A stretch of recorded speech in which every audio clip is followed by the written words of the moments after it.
দেখেছেন BGB DG কত ভালো, নির্বাচন নিয়ে কত দরদ, তার সীমান্ত নিয়ে কত উতলা। দেখেন দেখেন ভালো করে দেখেন। হ্যাঁ, ইনকে ডিজি আমরা তো চাই, তাই না? হ্যাঁ, হারাম জাদা মাদার কুত্তার বাচ্চা, তোর কুত্তির মধ্যে তারারাতে ঢুকায় তোর মাম্মা হাসিনার কাছে পাঠিয়ে দেবো বান্দির বাচ্চা। কেন গালি দিচ্ছি? হ্যাঁ, দেখেন জুলাই আগস্টে আমাদের দেশ বিরোধী করছিল, পত্রিকাতে আসিছে। ভিডিও দেখবেন, ভিডিও দেখেন, এডিটর সাহেব ভিডিও দেখা দেন, দেখেন। আমরা মাননীয় প্রধানমন্ত্রীর নির্দেশে এই সরকারের গুরুত্বপূর্ণ স্থাপনা বিজিবি গতকাল অভিযানের মাধ্যমে পুনরুদ্ধার করেছে এবং এই সন্ত্রাসী এবং উগ্রবাদী যারা সন্ত্রাসী গোষ্ঠী ছিল তাদেরকে হটিয়ে দিতে সক্ষম হয়েছে। তো বর্তমানে আপনারা দেখতে পাচ্ছেন তারপরও আশেপাশে কিছু দূরত্বে তারা ক্রমাগত ঢিল ছুটছে, দল বাঁধছে, পুনরায় আবার এই বিটিভি ভবন আক্রমণ করার চেষ্টা করছে। সেটা আমরা এখন বিজিবি কালকে থেকে দখল করে এখানেই আছে, তার সাথে পুলিশ এবং র্যাবও যুক্ত হয়েছে। তো সব মিলিয়ে এই জায়গার এই স্থানের কোনো ধরনের জন্য আর অসুবিধা না হয় সেজন্য আমরা বদ্ধপরিকর। দেখেছেন এই ব্যাংক চত্বরে প্রফেসর ইউনূস এখনো বিজিবি ডিজি করে রেখে দিচ্ছে। কেন দিছে জানেন? উই তো আর্মির ধন বড়, এতই বড় যে নিজের নিজেই মারবার পারে, আর কাউরে লাগে না। পুলিশের আইজি যদি বদলানো যায় তাহলে বিজেপি ডিজি কেন থাকবি? ওই ইলেকশন করবি, ওই অন্তর্ঘাত করবি, ও প্রধানমন্ত্রী কাটাল রানীর নির্দেশনায় করবি। এডিটর সাহেব দেন জাউরা সিল মেরে দেন, আরেটা দেন, আরেটা দেন, আরেটা মারেন। আর সামনে থাকলে চালা মুখ ফাটে দিলাম নি, একেবারে নাক মুখ ফাটে দিলাম নি। হারাম জাদা এ জাউরা শোন। দাঁড়ান দাঁড়ান এডিটর সাহেব, ও বাম্বু দেওয়া এখনো শেষ হয়নি, স্ক্রিনে রাখেন। দেখে দেখে গালি না দিলে জোশ আসে না শৈলে। এই এখন কবু অর্ডার দিছে তাই করেছি, তাই না? তোর অর্ডারের মধ্যে কি লিখে দিয়েছিল দেশবিরোধী ষড়যন্ত্র? ওটা কছু তো নিজের কুরকুরে নিত কছু তো। হাসিনা না পড়লে যে মুটা আজিজের মতো বিজিবি থেকে আর্মি চিফ জান বেনে দেয়, সেই জন্য কইছিল। কর্নেল রেদওয়ান ছিল না বিজিবি থেকে, সাবমেশিন গান দিয়ে গুলি করেছিল ছাত্র জনতার উপরে, সেটা তো ওর কমান্ডেই হয়েছে। উক্কান ৫ লাথি দিয়ে আর্মি ফেরত পাঠানো হয় নাই। 11 মাসের বেশি হয়েছে, প্রায় 1 বছর হয়ে গেছে। তো ইমরুজ স্যার, আপনার যদি সব উপদেষ্টাদের কয়া দেওয়া লাগে কি করা লাগবে, তাহলে কেমনে হবে? ও বাল রাখিছেন কেন? ওটি ও বিজেপি থেকে না সরাইলে ওর গোষ্ঠী শুদ্ধ তাল গাছে তুলবো আমি, কয়া দিলাম। পরে আবার কয়েন না, আমি ওয়ার্নিং দেই নাই। যাই হোক, গরম দিয়া শুরু করে এখন এনা নরমে আসি, একাডেমিক আলাপে আসি। এনা সুশীল সাজি, সুশীল না হইলে তো আপনারা আবার দাম দেন না। হ্যাঁ সাজমো, হ্যাঁ দিছে, পারমিশন দিছে। সবাই আসেন আজকাল আলাপে, আমাদের সুশীলদের রাষ্ট্র বুঝা নিয়ে আসেন, আমরা একটা আলাপ করি। হ্যাঁ, আল্লাহর নামে শুরু করি। বাংলাদেশে এক অদ্ভুত ব্যবস্থা, সবাই কোশিশ করেছে প্রাইম মিনিস্টারের ক্ষমতা কেমনে কমানো যায়। বিএনপি কইছে ব্যক্তি কিংবা প্রতিষ্ঠানকে অধিক ক্ষমতা দিলে যেমন ফাঁসিবাদ কায়েম হয়, তেমনি নির্বাচিত সরকার এবং সংসদকে ক্ষমতাহীন করলে রাষ্ট্র দুর্বল, ভঙ্গুর, অকার্যকর হয়। অতি মূল্যবান কথা কইছেন। কিন্তু আমি মাঝে মাঝে ভাবি কি জানেন, এই লোকগুলি একদিন ধরে রাজনীতি করেছে, আর কিছু করেন না, কিন্তু খালি রাজনীতি, খালি রাজনীতি। এটা আর্গুমেন্ট তৈরি করতে পারে না। অনেকে কইবেন মির্জা ফখরুলকে আনার চাইতে কম বুঝে, বিএনপির এত নেতা কি কম বুঝে? আপনি সব বুঝে বসে আছেন, সব জানতা, আপনার চাইতে কি তাদের বুদ্ধি কম? সি আমার সে বুদ্ধি কেন কম হবে? ওনাদের বুদ্ধি বেশি, নলেজ বড় বড় বড় নলেজ। হ্যাঁ হ্যাঁ, জানেন না নলেজের বড় গল্প জানেন না? আচ্ছা শোনেন, হ্যাঁ, এটা শফিক রেহমান ভাই ওর জায়দা দিনে লিখেছিলেন। আসেন এবার বড় নলেজের গল্প শুনি। তো ঘটক গেছে মাইয়ার বাপের কাছে বিয়ার পয়গাম নিয়া। হ্যাঁ, তো বিয়ার কথা শুনে আমার ক্ষুদ্র ভ্রাতারা উৎসুক হয়ে উঠছে, কি না যিনি কয়। তো ঘটক কইছে পোলা ভালো, বংশও ভালো, চাকরি করে, দেখতে শুনতে ভালো, রুচিবান, শিক্ষিত। হ্যাঁ, তো মায়ের বাপ বলে সবই তো বুঝলাম, তো পোলার নলেজ কেঙ্কা? তো ঘটক একটু লাজুক মুখে কয় যে নলেজ বড়ই আছে, গোসল করার সময় টাইমে দেখেছি আমি, তাই উনাদের নলেজ বড় আছে, এত বড় নলেজ, কিন্তু আক্কেল কম। আমি যদি বিএনপি করলামই নি, তাহলে কইতাম বাংলাদেশ রাষ্ট্রে কার ক্ষমতা বেশি? রাষ্ট্রপতির? রাষ্ট্রপতির না, প্রাইম মিনিস্টারের? তাও না। তাহলে কার বেশি বুঝে ওরা, কার বেশি ক্ষমতা? বুঝে না। বাংলাদেশের সংবিধান অনুযায়ী আদালত, আইন, জুডিশিয়ারি হলো রাষ্ট্রের সবচেয়ে শক্তিশালী প্রতিষ্ঠান। এমনকি সংসদ জনগণের প্রতিনিধিত্বকারী সংস্থার চেয়ে বেশি ক্ষমতা দেওয়া হয়েছে এদেরকে। প্রাইম মিনিস্টারের ক্ষমতা কমানোর চেষ্টা করিচ্ছেন কে? উনি আদালতকে রেখে দিয়া, এটারে কয় বিভ্রম। হাসিনা জুডিশিয়ারির শক্তিরে খায়া ফেলেছিল, কিন্তু জুডিশিয়ারি যে সবচেয়ে ক্ষমতাবান, এটাই হইল বাংলাদেশের বিচার ব্যবস্থা, শাসন কাঠামো, রাষ্ট্রের সবচেয়ে বিপজ্জনক সংকট। আপনি পিএম রাষ্ট্রপতিরে সরাইতে পারেন, চৌধুরীকে সরাইল না খালেদা জিয়ার সংসদ। পিএমকে তো জিতে আসতে হয় সংসদে, ভোট কারচুপি কন, দামি কন, নৈশ কন, যাই হোক, একটা ভোট তো করে দেখাইতে হয় যে বইছে ভোট, তাই না? পাবলিকের কাছে যাইতে হয় তো, 5 বছর পরে ক্ষমতা ছাড়তে হয় তো, অন্তত নিয়ম আছে কাগজে কলম হইলেও। কিন্তু আপনি তো বিচারপতি অপসারণ করতে পারবেন না। পারবেন না তা না, পারবেন, কিন্তু সেটা সুপ্রিম জুডিশিয়াল কাউন্সিলের মাধ্যমে। মানে বুঝেছেন তো, 3 জন বিচারপতি দিয়া সুপ্রিম জুডিশিয়াল কাউন্সিল, আমরা আর মামুরা, ওরা যদি মনে করে বিচারপতি ভুল করেছে তাইলে শাস্তি হবে, আর যদি মনে করে বিচারপতির চরিত্র ফুলের মতো পবিত্র তাইলে কিছু হবে না। হ্যাঁ, বিষয়টা না বুঝে দেখি, কারণ এটা গুরুত্বপূর্ণ। তো বিচারপতি বাংলাদেশে অপারেশনের একটা ব্যবস্থা আছে, নাম হচ্ছে সুপ্রিম জুডিশিয়াল কাউন্সিল। দেখে মনে হয় খুবই গুরুতর ভারসাম্যপূর্ণ একটা প্রক্রিয়া। হ্যাঁ, কিন্তু এটা খেয়াল করেন, এই সুপ্রিম জুডিশিয়াল কাউন্সিল কাদের নিয়ে তৈরি? প্রধান বিচারপতি আরো 2 বিচারপতি, মানে বিচারকের বিচার করবে বিচারকই, বন্ধু বিচার করবে বন্ধুর। যেন ধরা পড়া চোরের বিচার করতেছে চোরের মামা। এটা কি আপনি ন্যায় বিচার বলবেন? এই যে তত্ত্বাবধায়ক সরকারের আইন ছিল না, এটা কিন্তু সংসদ বানাইছিল, জনগণের প্রতিনিধিরা বানাইছিল, সেটা আদালত বাতিল করে দিল। তার মানে জনগণের প্রতিনিধি আইন বানাবে, সেটা চাইলে অনির্বাচিত আদালত বাতিল করে দিতে পারবে, যে আদালত কোথাও কারো কাছে জবাবদিহি করে না। তো এখন আপনি প্রশ্ন তুলতে পারেন, আপনি তো কম দাদা যে জুডিশিয়ারি, আইন এবং নির্বাহী, এটার একটা ব্যালেন্স থাকতে হবে কন্যা, একজনকে সেকেন্ড ব্যালেন্স করতে হবে কন্যা। তো তাহলে জুডিশিয়ারি যদি এটা নাই পারে, তাহলে ব্যালেন্স থাকবে কিভাবে? গুরুতর প্রশ্ন। আসেন আর একটু বুঝে দেখি। তত্ত্বাবধায়ক সরকার আইনটা সংসদ পাশ করেছিল, মানে জনগণের প্রতিনিধিরা এটা আইন করেছে, কিন্তু আদালত সেটাকে বেআইনি ঘোষণা করে বাতিল করে দিল।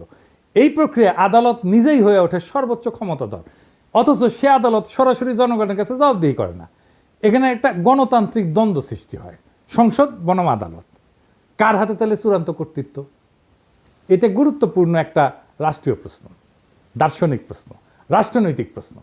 ধরেন ইসলামে, এটা একটু বোঝার জন্য যে আসলে কার হাতে চূড়ান্ত ক্ষমতা, এটা বোঝার জন্য আমি একটু ইসলামী ধারণার একটা ব্যাখ্যা নিয়ে আসি। ধরেন ইসলামে আপনি আল্লাহ তাআলার কোনো শরীক কল্পনা করতে পারবেন না, আল্লাহ ছাড়া কোনো উপাস্য নাই, লা ইলাহা ইল্লাল্লাহু মুহাম্মাদুর রাসূলুল্লাহ, হযরত মুহাম্মদ সাল্লাল্লাহু আলাইহি ওয়াসাল্লাম তার প্রেরিত নবী, আল্লাহর কোনো শরীক নাই এবং হযরত মুহাম্মদ উনার প্রেরিত নবী।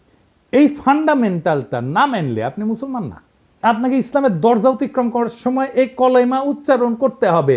ঠিক সেইভাবে রাষ্ট্রের বেসিক ধারণা হচ্ছে জনগণ রাষ্ট্রের মালিক, এইটা আগে আপনাকে বুঝতে হবে। তার ক্ষমতা সার্বভৌম, গণ অভিপ্রায়, জনগণের আকাঙ্ক্ষা, এটা সর্বোচ্চ আইন। গণতন্ত্রে আইন বানানোর অধিকার কেবলমাত্র নির্বাচিত প্রতিনিধিদের। আইন প্রণয়নের সাংবিধানিক ক্ষমতা সংসদের হাতে, কারণ তারা জনগণের সরাসরি ভোটে নির্বাচিত, তারাই জনগণকে প্রতিনিধিত্ব করে, তারাই জনগণের ভয়েস। আর বিচার বিভাগ নির্বাচন প্রক্রিয়া অংশগ্রহণ করে না, তাই তারা প্রতিনিধিত্বশীল না। অপ্রতিনিধিত্বশীল আদালত কি প্রতিনিধিত্বশীল সংসদের সিদ্ধান্ত বাতিল করতে পারে? এটা গণতান্ত্রিক অসাম্য তৈরি করে।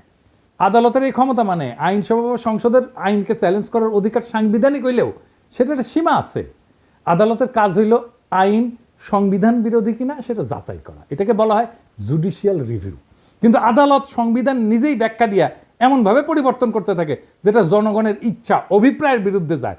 তাইলে আদালত নিজেই একটা স্বৈর শাসন হয়ে ওঠে, জবাবদিহিতাবিহীন শাসক শ্রেণী হয়ে ওঠে, আনঅ্যাকাউন্টেবল রুলিং ক্লাস হয়ে ওঠে। আদালত তখন গণতন্ত্রের অভিভাবক না, বরং গণতন্ত্রের বাধা হয়ে ওঠে। বাংলাদেশে সেটাই হয়েছে। আদালতের ক্ষমতা সীমাহীন হইলে ব্যালেন্স অফ পাওয়ার ভেঙে পড়ে। যদি আদালত চায় তাহলে সংসদে যে কোনো আইন বাতিল করে দিতে পারে। তাহলে কে বেশি ক্ষমতাবান, সংসদ না আদালত? আদালত। আবার সংসদ আদালতের বিচারপতিকে অপসারণ করতে পারে না, বুঝছেন? তাহলে এখানে সেকেন্ড ব্যালেন্সের কোনো ব্যাকরণ তো কার্যকর থাকে না। অর্থাৎ আদালত নিজেই একটা অদৃশ্য স্বৈরতন্ত্রের রূপ ধারণ করে। তত্ত্বাবধায়ক সরকারের আইন কোন একটা দলের ইচ্ছার ফসল ছিল না, তো এটা সর্বদলীয় ঐক্যমতে রচিত হয়েছিল, জনগণের আস্থার ভিত্তিতে এটা প্রতিষ্ঠিত হয়েছিল। আদালত এটাকে শুধুমাত্র ব্যাখ্যার খেলা দিয়ে বাতিল করে দিল। তাহলে তো আইনের যে একটা গণতান্ত্রিক ভিত্তি আছে সেটাই প্রশ্নবিদ্ধ হয়ে পড়ে। তবে আদালতের তো একটা ভূমিকা থাকা জরুরি, কিন্তু কিন্তু সেটা সীমিত। সেটা কি আসেন আরেকটু বুঝে দেখি। আদালতের যদি এই ক্ষমতা না থাকে তাহলে তো ব্যালেন্স অফ পাওয়ার হবে কিভাবে, তাই না? এই প্রশ্ন তো সরাসরি চলে আসে।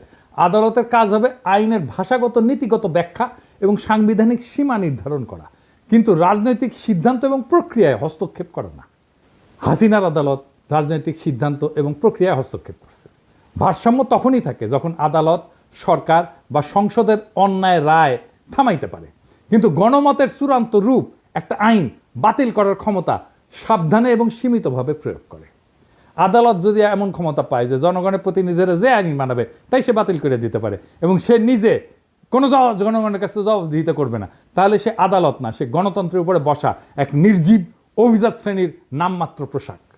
তত্ত্বাবধায়ক সরকারের আইনের অবলুপ্তি তাই শুধু একটা রায় না, এটা ছিল গণ ইচ্ছার বিরুদ্ধে আদালতের বিদ্রোহ।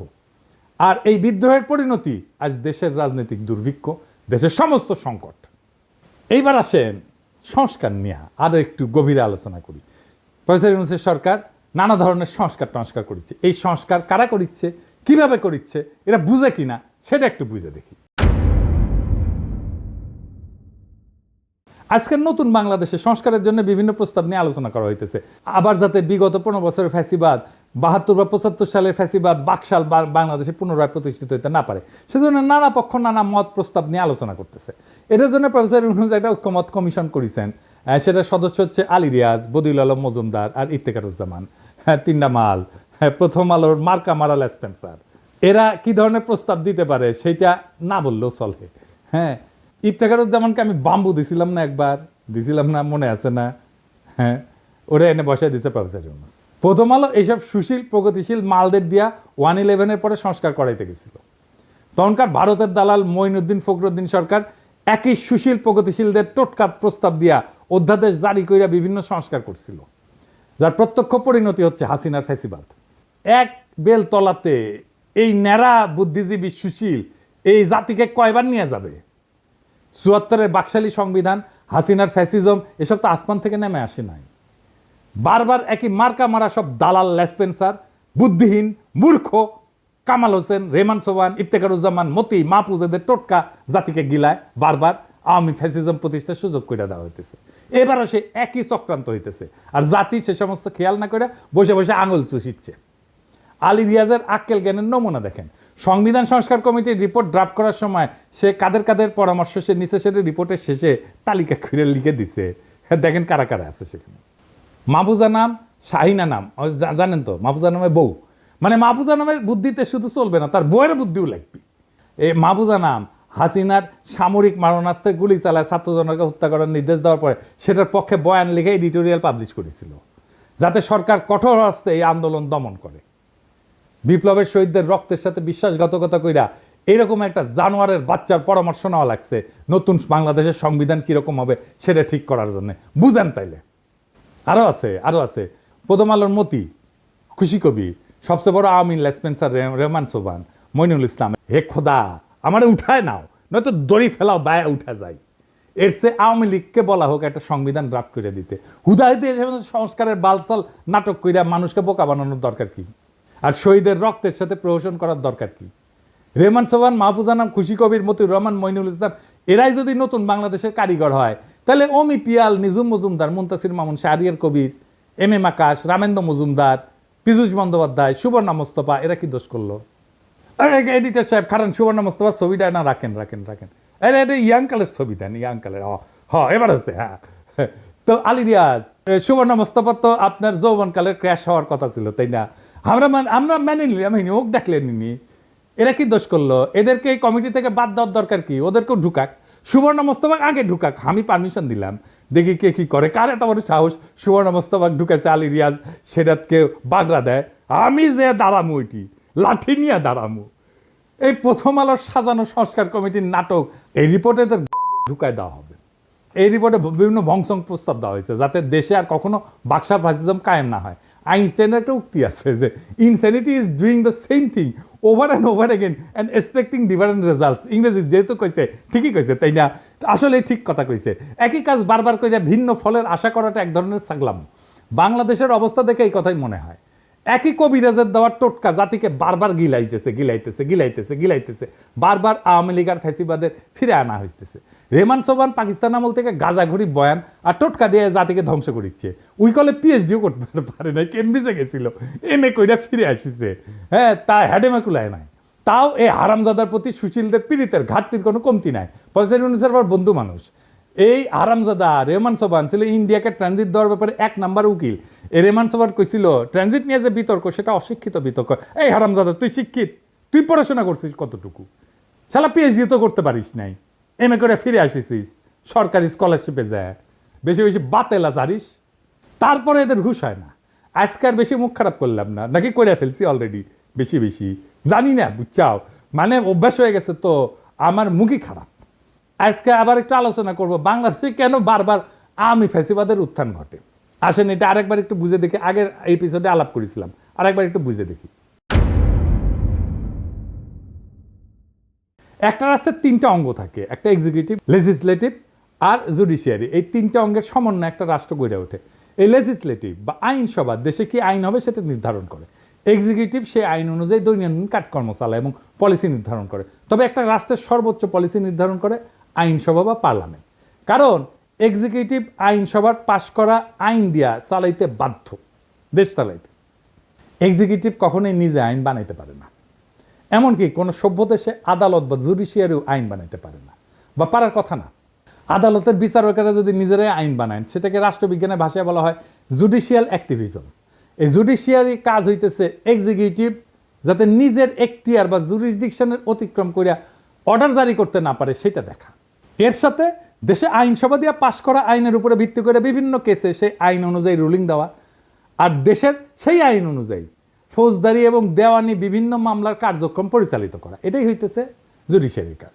এখন আওয়ামী লীগ বিগত 15 বছর দেশে ফ্যাসিজম আদালতের মাধ্যমে কিন্তু প্রতিষ্ঠা করেছে, এটা মাহমুদুর রহমান কিন্তু বলে। খাইলকের মতো দালাল প্রধান বিচারপতি দিয়ে হাসিনা নিজের ইচ্ছা মতো যা খুশি রুলিং জারি করায়, আওয়ামী লীগের সমালোচনা করা, যাকে তাকে আদালত অবমাননার মামলা দেওয়া।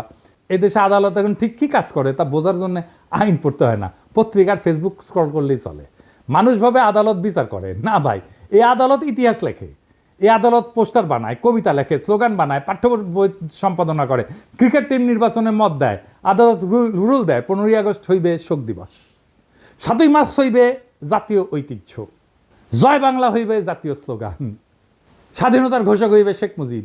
কেউ যদি প্রশ্ন তোলে যে এগুলি কি বিজ্ঞাপন, ওটা কি অ্যাড এজেন্সি, তখন কওয়া হবে আপনি নিশ্চয়ই রাজাকার। স্কুলে কি পড়ানো হবে আদালত ঠিক করে দেয়। পাঠ্য বইয়ে বঙ্গবন্ধু কত পাতা জুড়ে থাকবে সেটাও রুল দিয়ে আসে।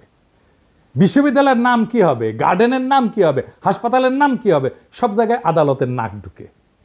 এমনই একটা আদালত। আর এই আদালতের বিচারপতি আমাদের সাথে পলিটিক্স করেছিল।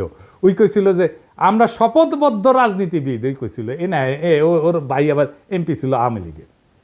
এমনকি একবার তো আদালতে রিট হয়, বাংলাদেশ ক্রিকেট টিম কেন মুশফিককে নিতেছে না, কেন তামিম বাদ। ভাগ্য ভালো আদালত বলেনি কে ওপেনিং করবে, কে শেষ ওভারে বল করবে। ধর্মের ব্যাপারেও আদালত কিন্তু বলে যে বিসমিল্লাহ থাকবে কি থাকবে না, ভাস্কর্য থাকবে। তো আদালত এখন ইসলামিক স্কলার আর ইতিহাসবিদ দুইটাই। অথচ এসব সিদ্ধান্ত একটা সভ্য রাষ্ট্রে আদালতের এখতিয়ারে থাকারই কথা না। এসব সিদ্ধান্ত রাষ্ট্রে হয় আইনসভা নেয়, অথবা এক্সিকিউটিভ বিভাগ আইনসভা দ্বারা এম্পাওয়ার্ড হয়ে নেয়। এই কয়েকদিন আগে আমাদের অ্যাটর্নি জেনারেল বলছে যে হাইকোর্ট চাইলে যে কোনো ব্যাপারে হস্তক্ষেপ করতে পারে। ব্যাপারটা শুনতে খুব অদ্ভুত শোনালেও বাংলাদেশের সংবিধান অনুযায়ী পুরো ঘটনাটা লিগ্যাল।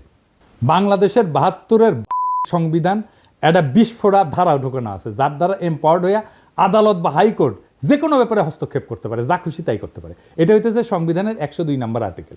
এই বিস্ফোরা আর্টিকেল বাংলাদেশে বিচারকদের জুডিশিয়াল অ্যাক্টিভিজম করার রাস্তা তৈরি করে দিছে। আর এই সালে এই সমস্ত ডক্টর কামাল হোসেনের যে বাল্ব কিছু বুঝে না, উই ওর গুমুত সামলাইতে পারে না, ব্যাপার পরে থাকে। সত্যি কথা, মিথ্যা কথা কইতেছি না।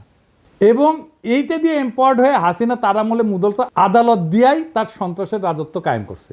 কি আছে আর্টিকেলে আসেন দেখি। এই আর্টিকেলের ফলে যে কেউ যে কোনো আইনজীবী যা ইচ্ছা যা খুশি সেটা নিয়ে হাইকোর্টে রিট করতে পারে। হাইকোর্ট বেঞ্চ সেই রিটের উপর ভিত্তি করে যা খুশি তাই রুলিং জারি করতে পারে। কি বিচিত্র একটা দেশ, তাই না?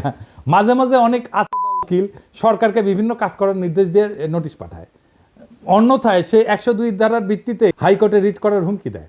খালি সরকারকে না, অনেক বদমাইশ উকিল এটা ব্যবহার করে অসংখ্য মানুষকে, সাধারণ মানুষকে হয়রানি করে, যারা কোনোভাবে একটা ব্যাপারে ইন্টারেস্টেড পার্টি না। সেই সমস্ত ব্যাপারে বদমাইশ উকিলরা বিভিন্ন হাস্যকর আইনি নোটিশ পাঠায় 102 আর্টিকেলের উপরে ভিত্তি কইরা, এবং আদালত সেটার উপর ভিত্তি করে রুলিং পর্যন্ত দেয়। এই ইন্টারেস্টেড পার্টি কি এটা একটু বুঝে নেই।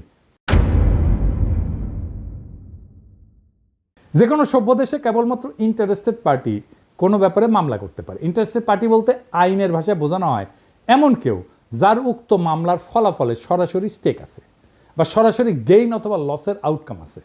যেমন ধরেন কোন এক সংবাদপত্র লিখছে যে আমি এটা চোর, ধরেন আমি অমুক তারিখে অমুক জায়গায় অমুক লাগাইছি, সরি চুরি করেছি, সরি আমি জানি যে আমি লাগাই নাই, চুরি করি নাই, সরি চুরি করি নাই, কিন্তু ওই সংবাদ প্রকাশের ফলে আমার মানহানি হয়েছে। কোন সভ্য দেশে মানহানির মামলা করার অধিকার একমাত্র আমার নিজেরই আছে। আমি এই মামলার একমাত্র ইন্টারেস্টেড পার্টি, বুঝছাও? এই মামলার আউটকাম মানে ফলাফল একমাত্র আমার জিতা বা হারের সম্ভাবনা আছে।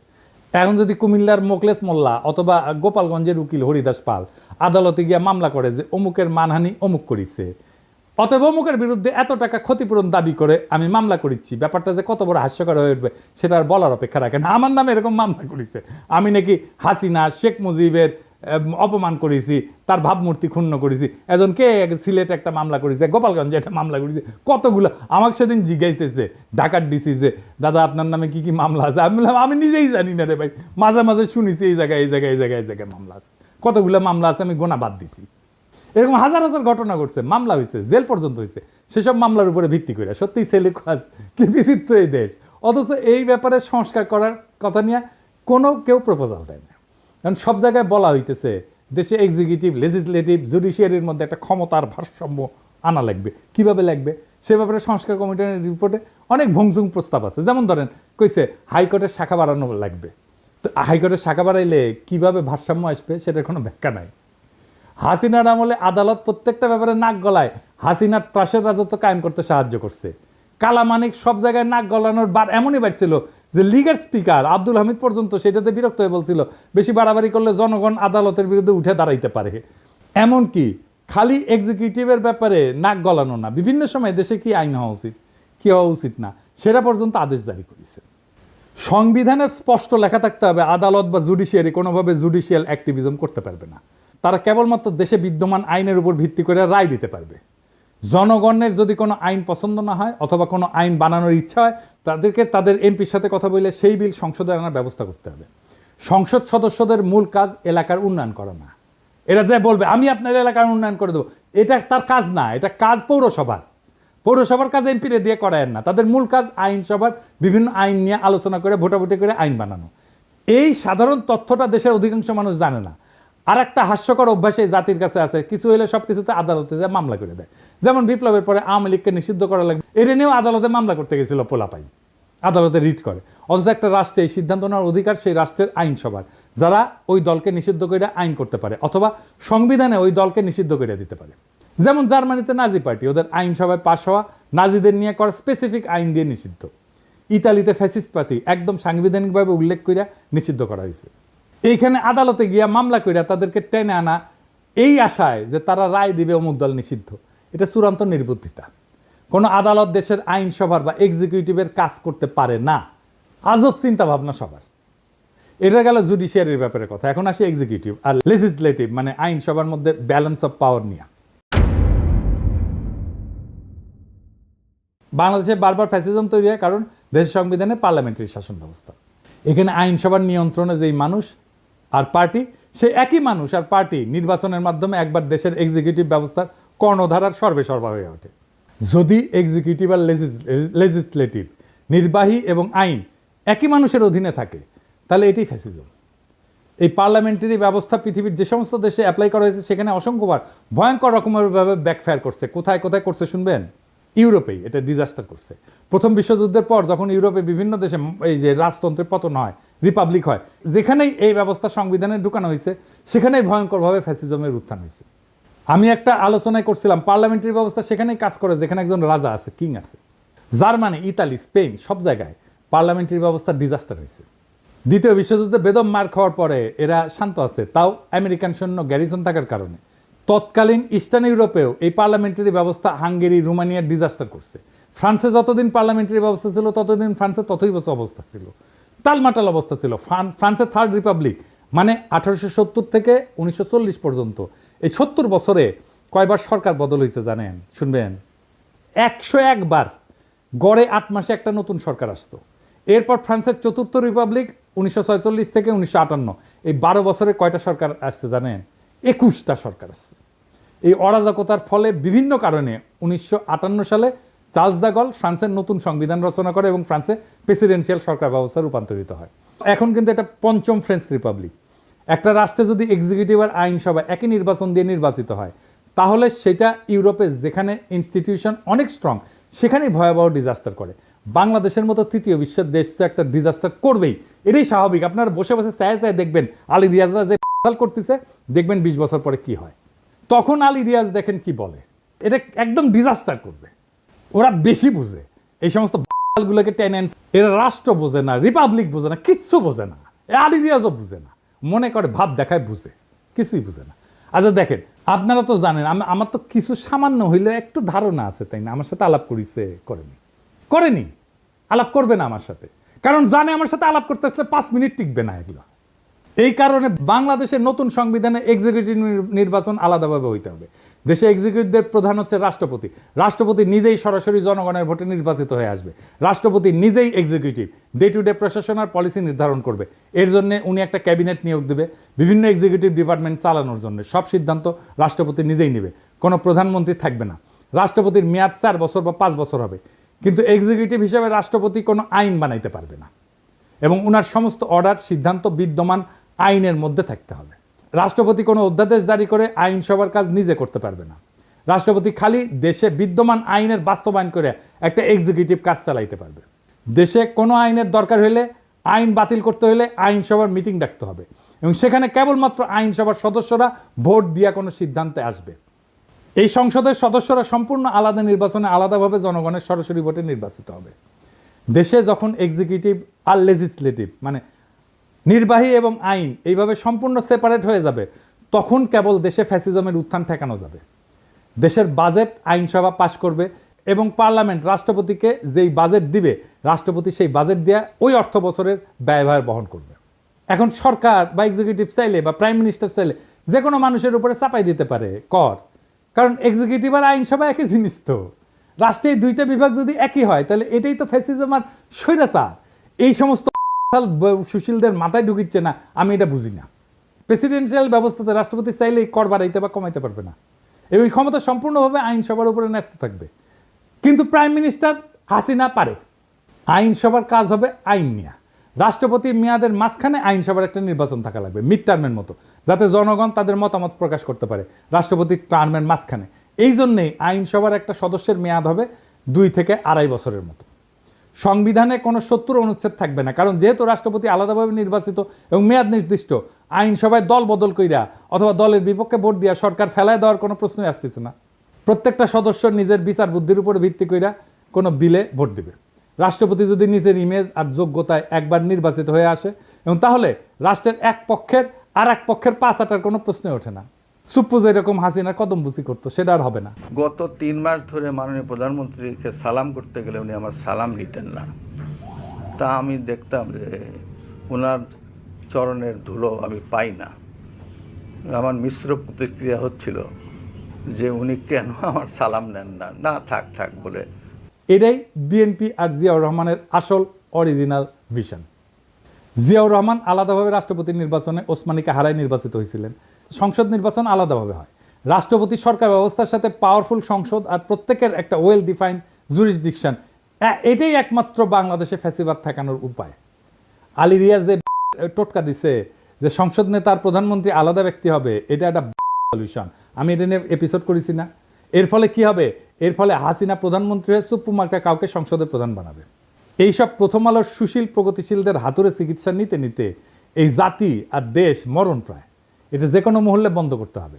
রাষ্ট্রপতি শাসিত সরকার ব্যবস্থা, যেখানে রাষ্ট্রপতি খালি সংসদে পাশ করা আইন আর বাজেটের উপর ভিত্তি করে অর্ডার জারি করতে পারবে, যেখানে কোনো জুডিশিয়াল অ্যাক্টিভিজম থাকবে না, একমাত্র এটাই হইতে পারে বাংলাদেশকে চিরতরে ফ্যাসিবাদ থেকে মুক্ত করতে। আজ আমরা ইতিহাসের এমন এক সন্ধিক্ষণে দাঁড়ায় আছি যেখানে আর একটা বার ভুল মানেই গোটা ভবিষ্যৎ হারানোর সামিল।